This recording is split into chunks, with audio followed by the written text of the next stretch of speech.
Joe, tell me about the 12th of October 1984. Well, I remember the day so well. I woke up at about 6:30, 7 in the morning to the sound of my sister saying, "A bomb's gone off at the Grand Hotel in Brighton. Is that the hotel that Dad is staying at?" And your father was an MP? My father was an MP, yes, Yes. and he was attending the Tory party conference. And I did know that he'd been staying at the Grand Hotel because he'd moved there the day before, and he was staying there with his second wife, my stepmother, and their two dogs. So I knew that he was staying in that hotel.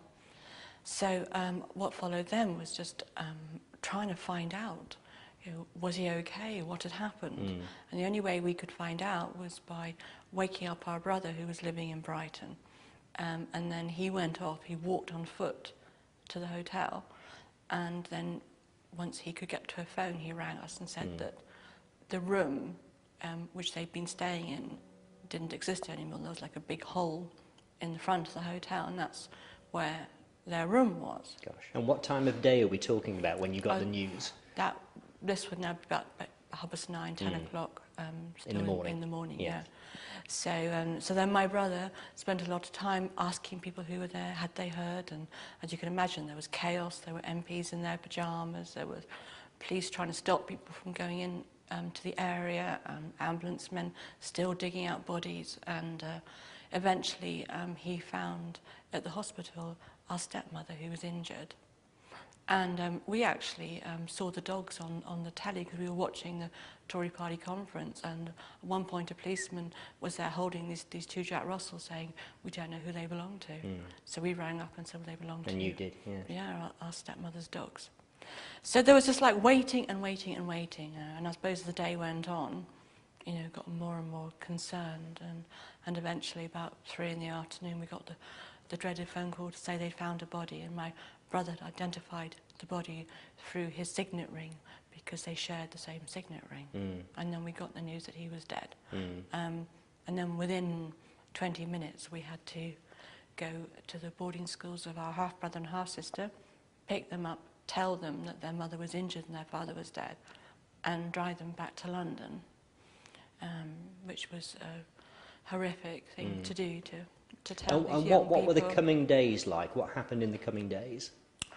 I remember the whole family coming together, from all over England and Scotland, and they'd descended on London, and we were very close.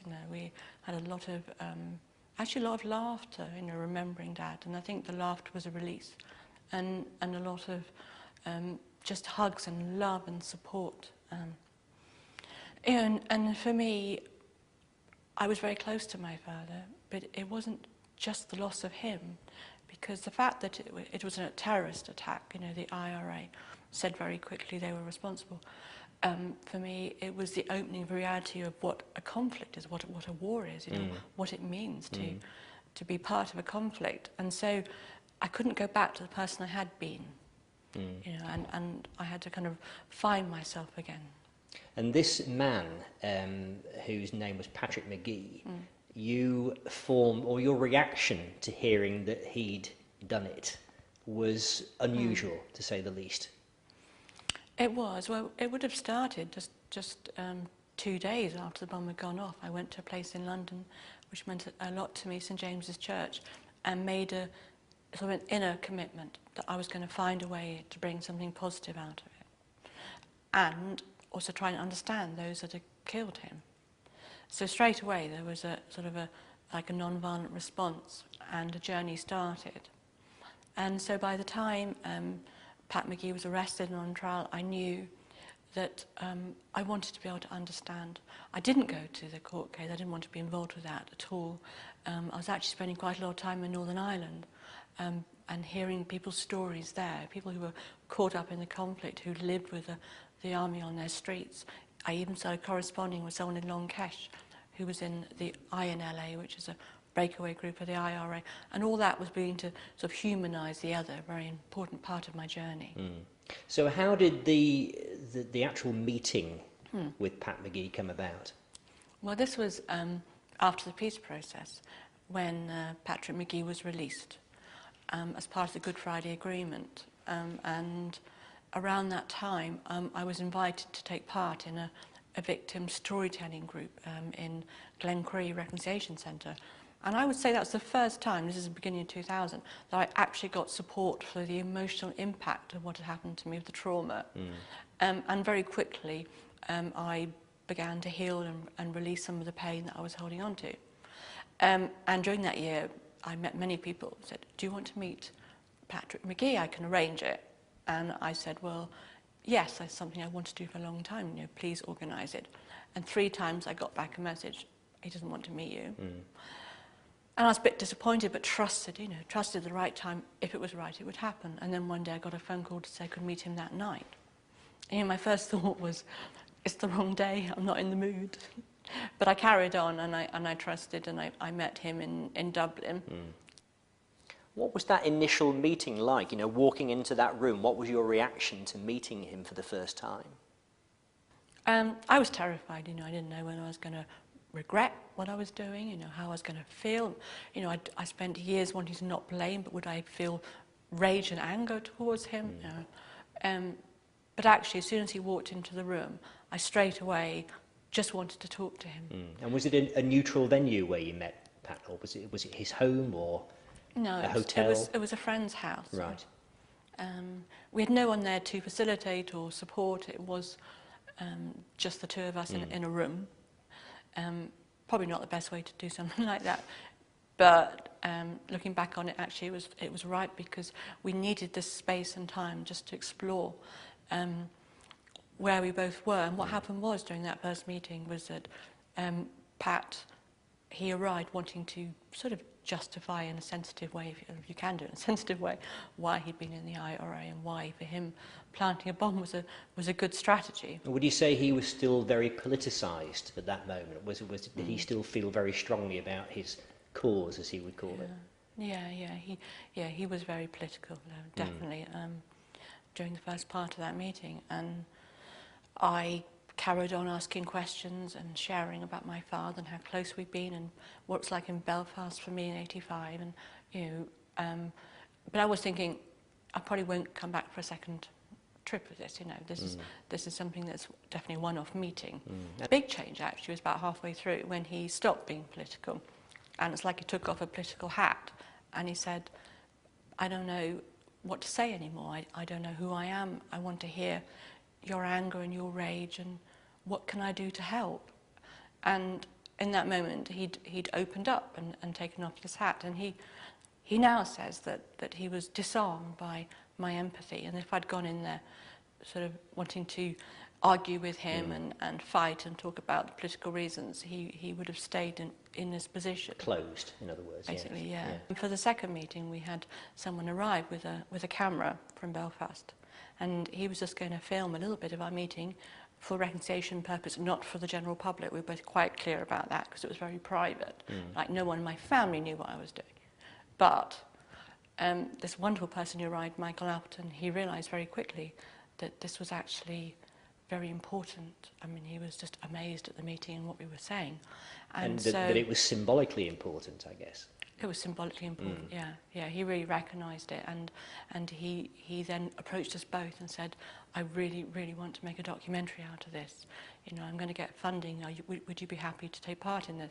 And my thought was, well, I'll go along with it, but I'm not sure about going public, and he was happy with that. So he then got the funding so we could actually have these meetings. Other than that, I don't think we would have met, you know. So there was a reason to meet, to make the documentary. Yes. And I think that was about a year, 11 months of us being filmed in different places. Now, you've since formed an extraordinary partnership with Pat McGee.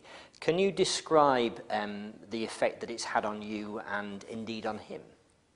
Right from the beginning, we were asked to speak in different places, and I very soon decided to call my work Building Bridges for Peace, and began to get a whole lot of interest. When the documentary went out, there was a lot of public interest, and just sort of word of mouth, things started happening. Well, in the last few months, we've been in Lebanon taking part in Healing the Wounds of History conference, which was amazing. We were actually sharing a platform with other people who'd been involved in violence in Lebanon, someone who was in the Christian militia there, Director of Intelligence and others, and to actually use our story from our conflict and take it to another one, and to use our story then to facilitate them knowing that they can have reconciliation and healing and their ways to move on is incredible. And I think back to that initial creating something positive, and I hear that so often, people saying to me, this has helped them.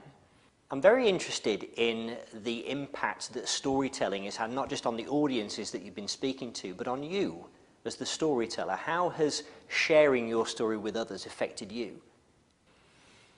It's interesting. It's actually helped me to humanize myself. It's actually helped to bring back my humanity. Because after such a violent act, I couldn't help but have an enemy in my life. I didn't want to, but there was a reality that somebody killed my father intentionally. And what I've been doing is finding a way to see the humanity in the other. So every time I speak with Pat, it's about creating more empathy for myself, for him, and therefore for the world.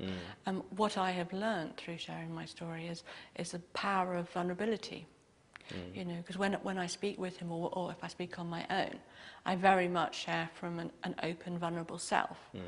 And that allows me to connect with people in the audience. So it's always different. I'm not repeating the same story each time. So I suppose, looking back at your experiences, if you'd gone in very defensively and aggressively, he would have mirrored that, and that doesn't get you anywhere. But that openness, that willingness to be vulnerable and speak from inside and go a bit deeper has been very, healing, cathartic, I guess. Yes, it has. It had a big effect on him. I've seen it have an effect on other people. And it's also showing me a way in which I want to carry on with my peace work, because I'm nowhere near finished. People say, well, will you get to a point of closure? We've had enough speaking with Pat. Well, I don't know about me and Pat. There's always a question mark of how much more we'll do together. But I'm completely committed to following this vision that I have, and it is about sort of disarming the world, really. We're all used to putting up these fences and these walls, whether it's governments or as individuals or as communities or tribes. And I feel the way forward is to take them down and be vulnerable. And actually, my story can be your story. I know now that if I lived Pat's life, I might have made the same choices. And that's true for the men on the other sides as well. I've had that experience, and I think that's true if I hear anyone's story in the world. I know I could be them, their sister, their mother, or them. And so the power of storytelling will help us to disarm the world. So, Jo, what does the future hold for you? I know there's a book in the offing at the moment. Yes, I'm just working on the final draft of my book, and I'm working a lot on funding now for me and Pat to work in Northern Ireland. I've had a very successful time there recently, and it seems that now is the time for us to work there, while 5 years ago it wasn't. I'm also working on a project to link with other people around the world who've come from either using violence or having violence inflicted on them, who feel the same way as I do about disarming the world and looking for ways to resolve conflict so that nobody gets hurt, and getting this group to come together and work with the different departments of peace around the country, around the world. I feel like my peace work is just starting, but all these experiences I've had, have given me now these sort of a wealth of knowledge and resources in which I want now to really actively change the world.